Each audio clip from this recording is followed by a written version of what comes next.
The 75D is no more. Model 3 adds another honor to its stack of accolades, and Model 3 readies to literally make some noise. This is Tesla Tidbits episode number 485 for January 11th, 2019. This show is sponsored by my supporter Richard. If you're in the market for a Model S, X, or 3, please consider using his referral code. Ask your sales representative to use code Richard174 or go direct to the web link ts.la/Richard174 for 6 months of free supercharging or 9 months if you've never made a test drive with Tesla. The previous ad read becomes quite relevant with our first story. We start into the weekend with more big news from Elon's Twitter feed. As Tesla has already previously done with its 60, 70, 85, and 90 kilowatt-hour versions of its cars, the 75 kilowatt-hour version will soon ride off into the sunset. Elon tweeted Wednesday saying, quote, "Starting on Monday, Tesla will no longer be taking orders for the 75 kilowatt-hour version of the Model S and X. If you'd like that version, please order by Sunday night at tesla.com." End quote. The difference with the aforementioned models is that there were upgraded replacement models to take their place when they were discontinued. This time, there's no such replacement, unless of course you consider Model 3 to be filling that role. So, it's last call for those wanting the smaller version of Model S and Model X.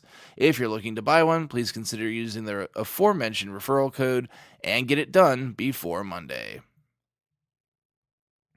We kick over to CNBC for the next story that Model 3 is the king of luxury sales in the US. Per the article, Model 3 finished the year selling 145,846 cars to take the top spot.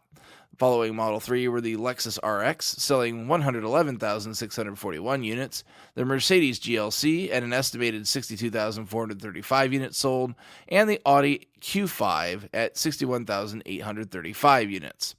Let that one sink in for you all, folks. Firstly, that's all luxury vehicles, not just EVs. Everything.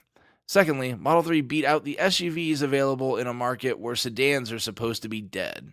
What it actually shows is that if you make a sedan worth having, people will flock to it. And lastly today, we spent some time on YouTube with Derek, who found a little something while he had his car in to be wrapped. On putting the car on the lift, some astute viewers of his channel noticed what appeared to be a small speaker grill when he was teasing the color he would wrap the car, a detail that even he did not notice. Of course, once notified, he had to validate. Pulling the bottom aerodynamic plastic from the vehicle, he found no speaker as of right now, but he did absolutely find the mounting post for one to be installed. If you're unaware, the US has passed a law that all hybrids and EVs must emit a noise from the car that can be easily heard by pedestrians if traveling under 19 miles per hour or 30 kilometers per hour before September of 2020.